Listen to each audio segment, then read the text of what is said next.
question I get asked all the time is, what is an exponential enterprise? So here's a definition. An exponential enterprise is one whose impact stroke output is disproportionately large, at least 10 times, 10x larger compared to its peers, because of the new organizational techniques that leverage accelerating technologies. But I also want you to think about two aspects. One, you as an individual and your exponential growth, and two, an organization. And today I'd like to just touch a little bit about you, the person, because I have 8 areas of key focus when it comes to personal growth. And you may still want to actually do an exponential growth within yourself, within the information that you know, your personal skills, experience, message, something that you want to get out to the world. So you may have a skill, something that you do right now, a business that you do, and you'd like to now take that out through a digital medium to a greater audience in a greater geography. On the organizational side, it's a bigger, obviously, capitalization. You're looking to set up a platform, and we will discuss that because it's quite complex in detail and show you the differences between a exponential organization and a traditional organization, because the exponential organizations are faster, cheaper, and just plain better. And that's why the market cap can accelerate and grow in 2 years, something that might take a normal company 40 years plus to achieve. For yourself as a person, your growth, your exponential growth is relevant to your capabilities exponentially in business. They're directly correlated. So let's look at some of the areas that I use, and there are many areas that a person can choose. For your own growth, I look at love and relationships is one of the key aspects of a human individual's needs, is that connectivity. Another one is mind and meaning, that we are pursuing a vision. And we know a lot of these things, but without going into too much detail today, you're going to have to look deep into each of these areas to learn how to extract these things, to write them down, and to really understand them relevant to your personal information, your personality, and what you want to achieve in life. Thirdly, I believe in learn and earn. The more you learn, the more you grow, the more you can earn. And as I mentioned, there's a correlation between the two. Obviously, you need to be learning the right stuff. Health and happiness. If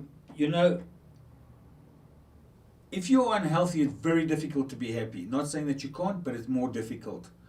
Very important that you not only take care of your mind, your habits are key, and your physical being are key in order to grieve. You want to achieve an optimal, a 10x flow state. You want to be able to be in the best possible condition you can, and that will enable you to produce more, to be more productive.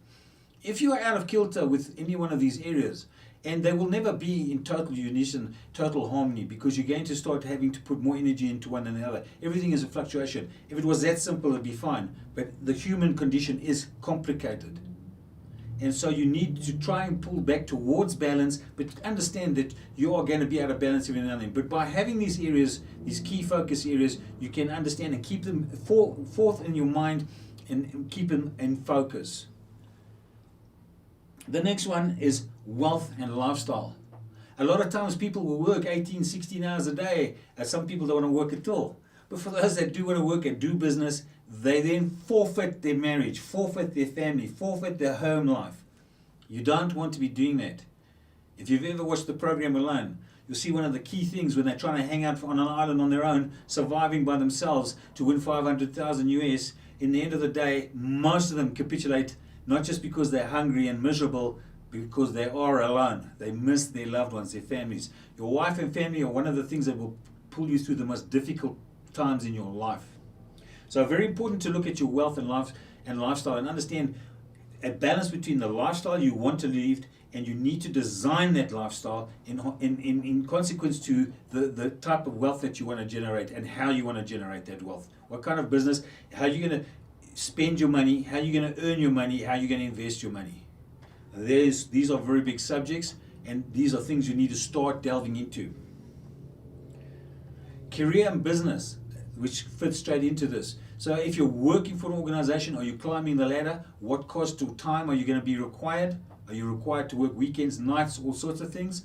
Again, if you're in your own business to start out with, you're going to be putting a certain amount of time in, and depending whether you're doing a growth business, a lifestyle, or just generating some extra revenue, you've got to think about how you're going to do these things. If you're a renegade entrepreneur, you're going to be putting a lot of time and effort into these, and you need to just think about and plan out the career that you want. What's the end goal? Legacy and leadership. Some people, aren't interested in leaving a legacy. That's fine. They don't mind if their last check bounces. For others, they want to leave a legacy. If we have children, we're already leaving a genetic legacy. So perhaps you want to leave some other contribution to humanity. How many people will be at your graveside? So if you contribute and you want to leave a legacy, you need to think about that. How are you going to contribute? What sort of citizenship are you going to create for yourself? Productivity and performance. We know in sport it's very important, your productivity, how much you do, how much work you put in, and your performance, the results you get. And the same in business. And that's why coaches are so valuable. You don't see top sports people without a coach, without management, that are continuously looking at what they're trying to achieve. You've seen the guys running over the pole vault or the long jump, and the guys, they look after straight to the sidelines, and the coach is telling them various things because he's watching them. A lot of times when you do things, you don't see the mistakes you're making. When you go to a coach, they can point out those mistakes to you. And these are invaluable if you want to get up. You are paying for capability. A lot of people have a problem with paying for things, but they're not understanding what you're paying for is to increase your capability over a shorter period of time. So when we look about performance and productivity, you need time management. And not just a normal time management. You need to dive deep. You need to understand that it's the scheduling that's so important, the habits that are so important, and knowing that you're also looking at improving the categories within your personal and professional areas where you're weaker, that you put time aside to increase and improve in those skill sets. These are 8 areas, so just let me recap for you. So we look at love and relationships. Absolutely key to connectivity, to being optimize to keep flow state. Mind and meaning, the driver, the key driver, the energy that will drive you, the positivity that will drive you, something that has meaning for you.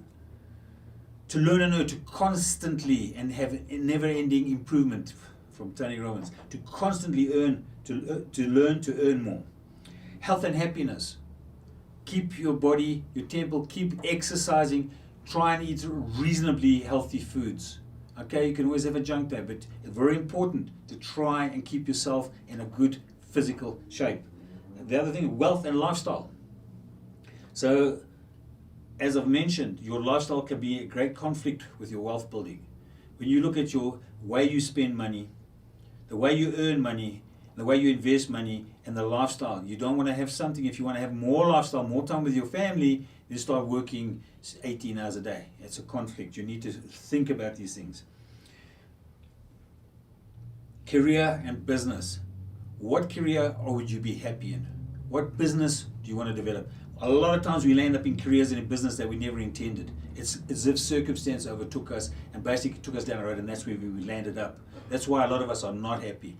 We need to understand what we would like to do, where we have some kind of passion, skills, interests, where they intersect, and build something out along those lines. Legacy and leadership. Driving for leaving something of consequence behind. It's well and good to be selfish, but really our value only exists in service to others. And all great leaders have understood this, whether it's Mother Teresa, whether it's Christ, whether it's any of the other great prophets, any of the other great leaders. It was their contribution to humanity. Albert Einstein once said if he could get a theory of everything, the TOE, and it did not have any meaning to the human condition, to human experience, if he had the ultimate truth as a formula and it had no bearing to the human experience, it would be of no value. It's all about the connectivity and the value that you can add to other people's lives. Productivity and performance. Again, you're going to watch when you work and you involved in business and you're putting effort into your family and your marriage, that your productivity doesn't slump. You've got to set a time aside where you are learning. Are you getting up 4:30 in the morning? The incredible thing is that we talk to a lot of people and they don't have time, they don't have money, they don't have the resources. As my one coach tells me, it's not so much the resources, it's being resourceful. You have time to go and do certain things that you enjoy, to watch certain TV programs. So you do have time to study, to learn more.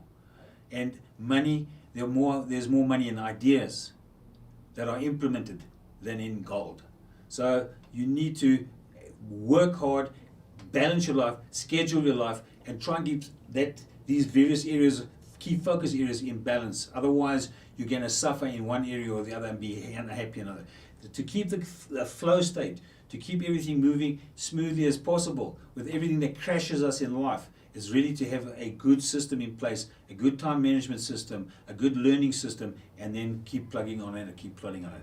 I hope this has been valuable to you, to understanding that exponentials is really a doubling, a 10xing of your personal growth, a 10xing of perhaps your personal message and things that you would like to build out on the digital, on the new economy and digital, or a platform, something that you'd like to build out as far as having your own software or an organization, something that can solve really big problems. These are very exciting times, and we're in the most abundant times that has ever existed, believe it or not. We have the biggest challenges, and that provides you with the opportunity to create the biggest solutions, which will generate the biggest revenues. I hope this has been valuable, and we will see you next time in another episode of the Exponential Entrepreneur Academy.